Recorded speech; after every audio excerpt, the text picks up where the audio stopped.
Hey everybody, hopefully you had a good evening activity. So what we're doing now is we've have a nice little campfire built for everybody. We're going to probably listen to a story or two, and then after that we're gonna have a snack, and then we'll give you some directions about heading back to the lodge and getting ready to head to bed so we get a good night's sleep and get ready for tomorrow. So everybody find a nice spot around the campfire, and I am going to get ready to tell you a story. So go find a seat and get ready to listen. Welcome to our evening campfire. This evening I'm going to tell you a story, and the story is about a timid little mouse who was afraid to follow his dreams. Once there was a little mouse. He and his friends loved to spend the evenings listening to the old ones tell stories. His favorite story was the story about the far-off lands. So much did he love this tale that he would dream of going to those far-off lands every night. One day he said to himself, "I simply must see these far-off lands." So that very morning, though he was very scared and nervous, he set off on his journey. He would travel almost the entire day, and he would stop only at night for food or rest, or to drink. He came to the riverbank, and his heart fell. He was scared. "How will I ever get across this river?" he said to himself. From behind him, he heard a gravelly voice. "Well, don't you know how to swim?" He looked and saw a frog standing there among some cattails. "Swim? What is that?" asked the mouse. The frog jumped into the water and began to kick his legs. "Well, this is swimming," the frog said. I know, but how do you get across the river anyway?" "Well, I've been dreaming of these far-off lands for many nights, and I simply must see it," explained the frog. "Well," said the mouse, "my name is Magic Frog," said the frog, "and I'm going to help you. Bend down low, and you should jump just as far as you can." The mouse jumped, and he felt a strange feeling in his legs. They seemed much stronger than before, and he noticed that he had jumped further than he had ever been able to jump before. Why, thank you, Magic Frog. That was good medicine that you gave me." Magic Frog said, "You know, you will probably experience many, many hardships on your journey. But if you keep hope alive within you, you will reach the far-off lands. And now I am going to give you a new name," said the frog. "You are now called Jumping Mouse." The frog waved, and he hopped back into the cattails. Jumping Mouse, with his newfound ability, jumped across the river. He turned to wave, but Magic Frog was already gone. Now, in the back of his mind, he could hear Magic Frog's words. "Keep hope alive in you."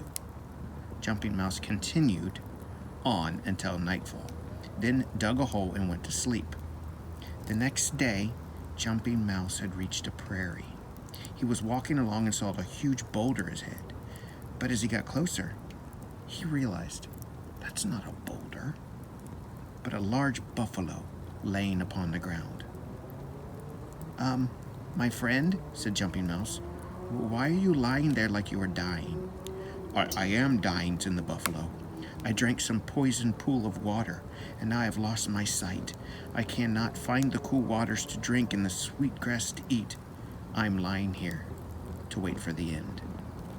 Jumping Mouse said, I am Jumping Mouse, and my friend Magic Frog gave me some magic medicine powers. I am not as strong as her, but I will help you. I name you Eyes of the Mouse." No sooner has he said that than the buffalo stood, looked about, and blinked his eyes in amazement. He snorted with happiness. Jumping Mouse heard this, but he could not see it, for he had given away his eyesight. Why, thank you, my small friend," said Eyes of the Mouse. "This is a wonderful gift you have given me. Now climb on my back, and I shall carry you to the edge of the prairie." So Jumping Mouse climbed onto the mighty buffalo's back, and in this way he reached the edge of the prairie.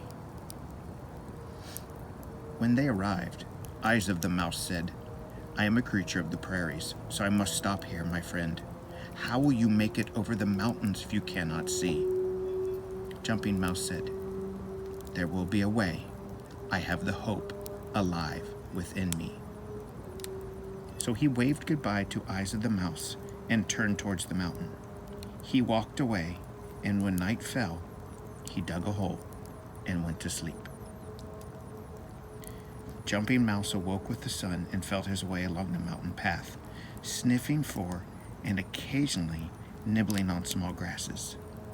Suddenly, he bumped into something. He felt fur beneath his little paws.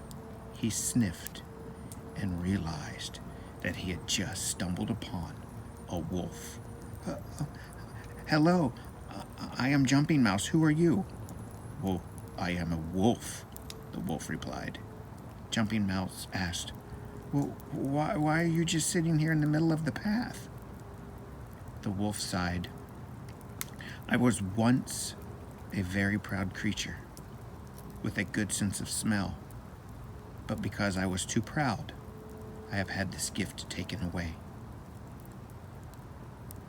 I have learned to be humble, but now I cannot find and smell the food I need to eat. I will surely die. Jumping Mouse was saddened by Wolf's story. Well, I have just a little medicine left. Please let me help you. I name you Nose of a Mouse. The wolf breathed in. He sniffed the mountain air. He howled with joy and danced in a circle. I can smell the trees and the flowers again. Jumping Mouse heard the wolf's joy, but alas, he could not smell the trees or the flowers. He had given his sense of smell away. This is truly a wonderful gift you have given me, said the Nose of a Mouse. You must let me repay you.